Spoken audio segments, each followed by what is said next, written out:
अवधूत चिंतन श्री गुरुदेव दत्त श्री स्वामी समर्थ महाराज की जय.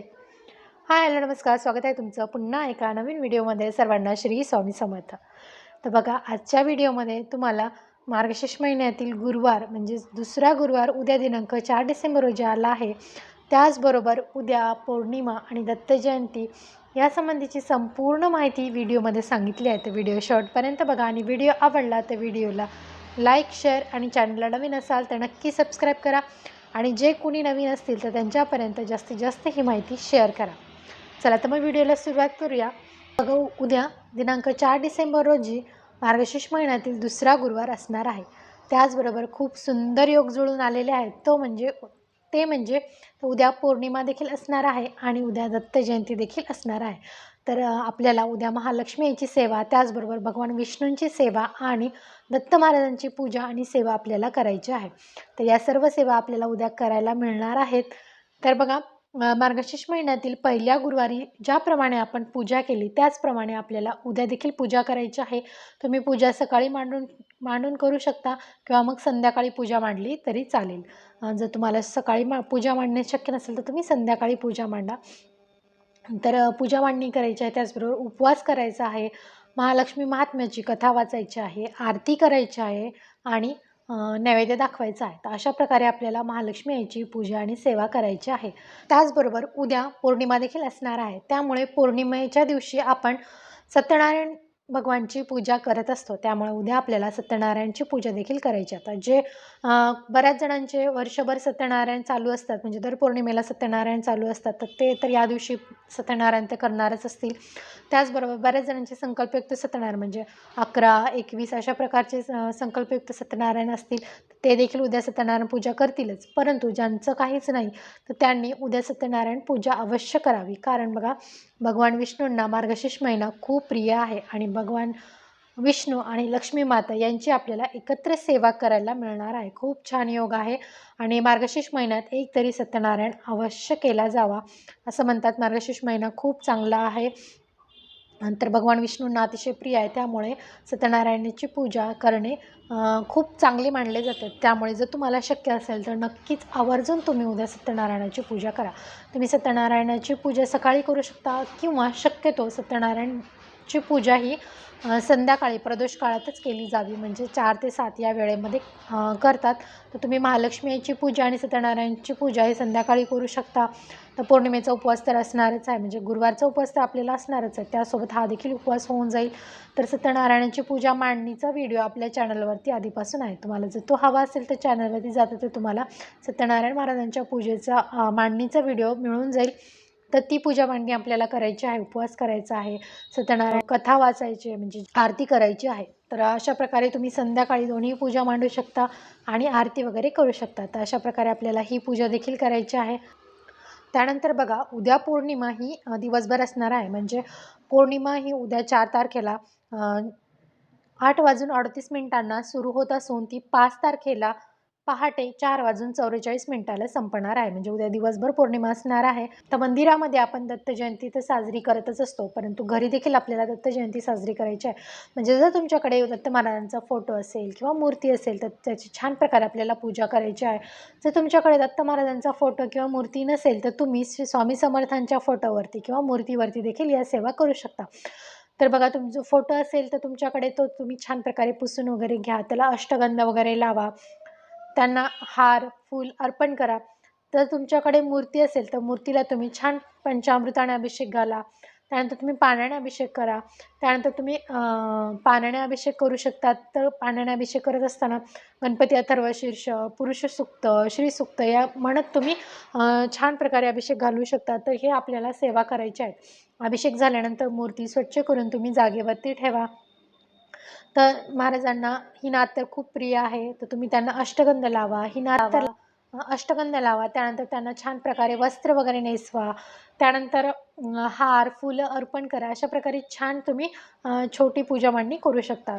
त्यानंतर आपल्याला गुरुचरित्र ग्रंथातील अध्याय वाचायचा आहे. म्हणजे जर ज्यांचे गुरुचरित्र ग्रंथाचे पारायण चालू असतील तर त्यांचं तर हे वाचन असेलच, परंतु ज्यांना या पारायण करणे गुरुचरित्र ग्रंथाचे पारायण करणे शक्य झालं नसेल किंवा जमलं नसेल तर त्यांनी कमीत कमी उद्या या ग्रंथातील म्हणजे गुरुचरित्र ग्रंथातील अध्याय 4था, 14वा, 18वा किंवा 53वा अध्याय अवश्य वाचा. म्हणजे यापैकी कुठलाही एक अध्याय तुम्ही वाचू शकता. 53वा अध्यायामध्ये संपूर्ण गुरुचरित्राचा कथासार दिलेला आहे, तो अध्याय तुम्ही वाचू शकता. किंवा 14वा किंवा 18वा अध्याय तुम्ही वाचा. किंवा 4थ्या अध्यायामध्ये माता अनुसया आणि ब्रह्मा विष्णू महेश यांचा बाळजन्म याची कथा सांगितलेली आहे. तर तुम्ही 4था अध्याय वाचू शकता. तर 4था अध्याय जो तुम्ही वाचणार असाल तर तो तुम्हाला 41 ओव्यांपर्यंतच वाचायचा आहे. तर अशा प्रकारे आपल्याला वाचन करायचं. तुमच्याकडे जर गुरुचरित्र नसेल तर तुम्ही स्वामी चरित्र सारामृत हा 1 ते 21 अध्यायापर्यंत संपूर्ण ग्रंथ वाचू शकता. यापैकी तुम्हाला जे शक्य होईल ते तुम्ही करायचं आहे. त्यानंतर दत्त महाराजांचं नामजप करायचा आहे. दिगंबरा दिगंबरा श्रीपाद वल्लभ दिगंबरा हा मंत्र तुम्ही जाप करू शकता. किंवा स्वामी समर्थांचा 108 वेळा मंत्र जाप करू शकता. तर अशा प्रकारे तुम्हाला सेवा करायच्या आहेत. तर या सेवा तुम्हाला 12च्या आधी करायच्या आहेत. म्हणजे कारण 12:39 वाजता दत्त जन्म असतं. बघा 12:39 पर्यंत तुम्हाला हे सर्व पूजा आणि पोथीवाचन करून घ्यायचं आहे. त्यानंतर 12:39 वाजता तुम्हाला आरती करायला घ्यायची आहे. कारण 12:39 वाजता दत्त महाराजांचा जन्म झाला होता. त्यामुळे 12:39 आरती करायची आहे. दत्त महाराजांची आरती करा, स्वामी समर्थांची आरती करू शकता. तर अशा प्रकारे आपल्याला ही पूजा करायची आहे. आता उपवास कसा करायचा? तर बघा, ज्यांचा मार्गशीर्ष महिन्यातील गुरुवारचा उपवास आहे तर ते दिवसभर उपवास धरतील आणि संध्याकाळी नैवेद्य दाखवून लक्ष्मी मातेला नैवेद्य दाखवून उपवास सोडतील. आणि पौर्णिमेचा उपवास देखील अशाच प्रकारे करायचा आहे. दिवसभर उपवास धरायचा आहे आणि संध्याकाळी आपल्याला उपवास सोडायचा असतो. परंतु दत्त जयंतीचा उपवास जर तुम्ही धरणार असाल तर तो उपवास तुम्हाला एकादशीप्रमाणेच करायचा आहे. म्हणजे संपूर्ण दिवसभर उपवासच करायचा आहे आणि दुसऱ्या दिवशी तुम्हाला उपवास सोडायचा. तर यामध्ये तुम्ही उपवासाचे पदार्थ खाऊ वगैरे शकता, फळं खाऊ शकता, दूध घेऊ शकता. तर अशा प्रकारे आपल्याला दत्त जयंतीचा उपवास करायचा आहे. त्यानंतर बघा, आता गुरुचरित्र ग्रंथाची सांगता कधी करायची असते? बघा, तर आता उद्या तुमचा गुरुचरित्र ग्रंथ पूर्ण वाचून झालं असतं. म्हणजे कोणी 7 दिवसाचं केलं असेल तर कोणी 3 दिवसाचं गुरुचरित्र पारायण केलं असेल. आता त्याची उद्या संपूर्ण वाचन झाल्यानंतर दुसऱ्या दिवशी आपल्याला त्याची सांगता करायची असते. म्हणजे आता उद्या तुमचं पूर्ण वाचन होणार तर तुम्ही 5 तारखेला त्याची सांगता करायची आहे. तर गुरुचरित्र ग्रंथाची सांगता ही दुसऱ्या दिवशी केली जाते. तर आता हे कशा प्रकारे करायचं? तर बरेच जण पूर्णाचे दिवे करून ग्रंथाला ओवाळते. म्हणजे ग्रंथाची आरती करायची असते. किंवा मग तुम्ही तुपाच्या दिव्याने ग्रंथाची आरती करू शकता. तर आपल्याला दत्त महाराजांची आरती करायची आहे, त्याचप्रमाणे स्वामी समर्थांची आरती करायची आहे, ग्रंथाला ओवाळायचं आहे. त्यानंतर आपल्याला या दिवशी 4 नैवेद्य करायचे असतात. आणि दत्त महाराजांना घेवड्याची भाजी खूप प्रिय आहे. त्यामुळे घेवड्याच्या भाजीचा नैवेद्य करायचा आहे. त्यामध्ये तुम्ही चपाती, भाजी, भात, वरण, एखादी गोड पदार्थ, भजे, पापड अशा प्रकारचा नैवेद्य तुम्ही करू शकता. त्यानंतर आपल्याला 4 नैवेद्य करायच्या, 4 ताट वाढायचे आहेत. म्हणजे आपण ज्याप्रमाणे जेवणासाठी ताट वाढतो त्याचप्रमाणे ताट वाढायचं आहे. तर यामध्ये 4 नैवेद्य वाढायचे आहेत. तर त्यामध्ये दत्त महाराजांसाठी, पोथीसाठी, त्यानंतर कुलदेवतेसाठी आणि गाईसाठी अशा प्रकारचे 4 नैवेद्य ताट करायचे आहेत. गाईचा नैवेद्य तुम्हाला गाईलाच द्यायचा आहे आणि जे इतर नैवेद्य आहेत ते तुम्ही दाखवल्यानंतर स्वतः खाऊ शकता, घरातील इतर व्यक्ती देखील खाऊ शकता. अशा प्रकारे आपल्याला पारायणाची सांगता करायची असते. दत्त जयंतीच्या दिवशी पिवळ्या रंगालाही तितकंच महत्त्व आहे.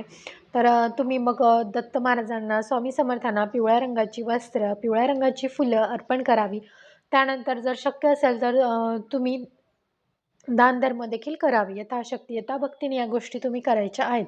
तर या दिवशी दानालाही खूप महत्त्व आहे. जर तुम्हाला शक्य असेल तर तुम्ही मंदिरातील जे पूजा वगैरे करतात त्यांना, किंवा मग गरजू व्यक्तीला तुम्ही शिधा देऊ शकता. किंवा मग तुम्हाला शक्य असेल तर तुम्ही वस्त्रदान करू शकता. पिवळ्या रंगाची वस्त्र तुम्ही दान करा. जर शक्य असेल तर पिवळ्या रंगाची फळं किंवा पिवळ्या रंगाची मिठाई तुम्ही गरजू व्यक्तीला दान करू शकता. गाईला घास द्या किंवा कुत्र्यांना घास द्या.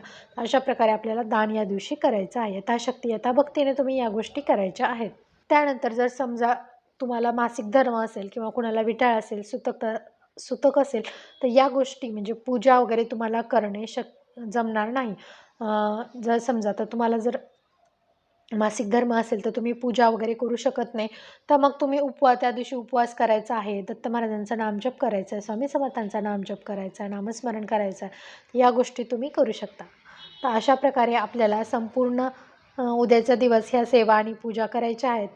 जमेल तेवढी आणि शक्य तितकी माहिती मी या व्हिडिओमध्ये सांगण्याचा प्रयत्न केलेला आहे. तुम्हाला जर हा व्हिडिओ आवडला, ही माहिती आवडली असेल तर व्हिडिओला लाईक, शेअर आणि आपल्या चॅनलला नवीन असाल तर नक्की सबस्क्राईब करा आणि जास्तीत जास्त व्हिडिओ शेअर करा म्हणजे सर्वांपर्यंत ही माहिती पोहोचेल. चला तर मग मी इथे व्हिडिओचा एंड करते. पुन्हा भेटूया अशाच नवीन एका व्हिडिओमध्ये. तोपर्यंत सर्वांना श्री स्वामी समर्थ.